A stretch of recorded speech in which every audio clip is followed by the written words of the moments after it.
నమస్తే, welcome to mega nine TV. నేను సిరాజ్.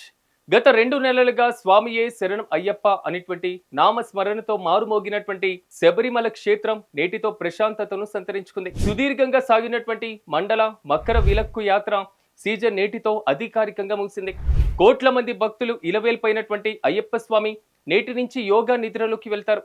అయితే ఇవాళ ఉదయం జరిగినటువంటి ప్రత్యేకమైనటువంటి పూజల అనంతరం పందలం రాజవంశ ప్రతినిధి సమక్షంలో ఆలయ ప్రధాన అర్చకులు గర్భగుడి ద్వారాలను మూసివేశారు. అత్యంత భక్తి శ్రద్ధలతో సాంప్రదాయబద్ధంగా జరిగినటువంటి ఈ ముగింపు ఘట్టం ఎలా సాగింది? స్వామివారి ఆభరణాలు తిరిగి ఎప్పుడు పందలంకు చేరుకుంటాయి? మళ్ళీ ఆలయాన్ని ఎప్పుడు తెరుస్తారు? ఇప్పుడు చూద్దాం. శబరిమల అయ్యప్ప స్వామి ఆలయంలో ఈ ఏడాది మండల మకర విలక్కు సీజన్ నేటితో ఘనంగా ముగిసింది. ఉదయం నుంచి సన్నిధానంలో ప్రత్యేకమైనటువంటి పూజలు నిర్వహించారు. ఉదయం 5 గంటలకు ఆలయ తలుపులు తెరిచిన ప్రధాన అర్చకులు గణపతి హోమం నిర్వహించారు. అయితే నేడు భక్తులకు దర్శనం అనుమతి లేదు.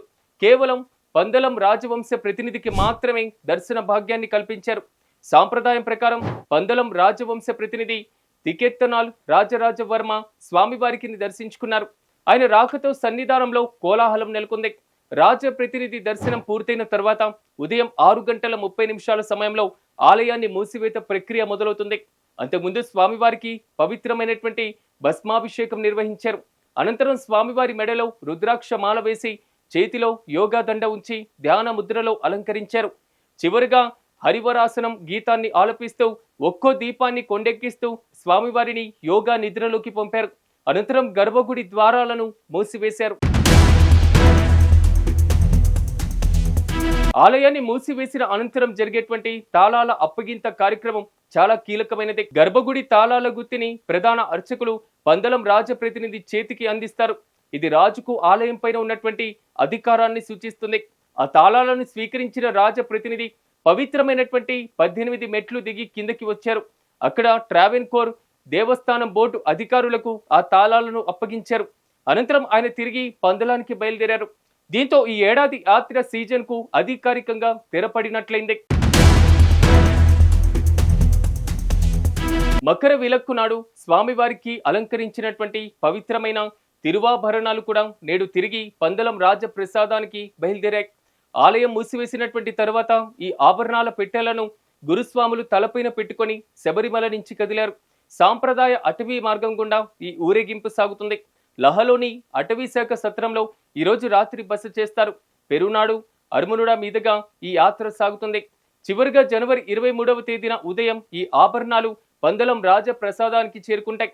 అక్కడ వాటిని భద్రపరుస్తారు. ఈ ఏడాది శబరిమల యాత్ర అత్యంత విజయవంతంగా ముగిసింది. లక్షలాది మంది భక్తులు స్వామివారిని దర్శించుకోగా ఆదాయం కూడా రికార్డు స్థాయిలో వచ్చినట్లు దేవస్థానం బోర్డు వర్గాలు తెలిపాయి. ఇక స్వామివారిని దర్శించుకోవాలనేటువంటి భక్తులు వచ్చే నెల వరకు వేచి ఉండాల్సిందే. ఇక మలయాళ క్యాలెండర్ ప్రకారం కుంభమాసం పూజల నిమిత్తం ఫిబ్రవరిలో ఆలయాన్ని తిరిగి తెరుస్తారు. ఫిబ్రవరి 12న సాయంత్రం 5 గంటలకు అయ్యప్ప స్వామి ఆలయ ద్వారాలు తెరుచుకుంటాయి.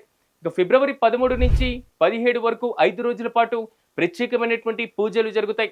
ఇక ఫిబ్రవరి 17న రాత్రి హరివరాసనం తర్వాత ఆలయాన్ని తిరిగి మూసివేస్తారు. ఇన్నాళ్ళు శబరి కొండల్లో వినిపించినటువంటి శరణు ఘోష నేటితో ఆగింది.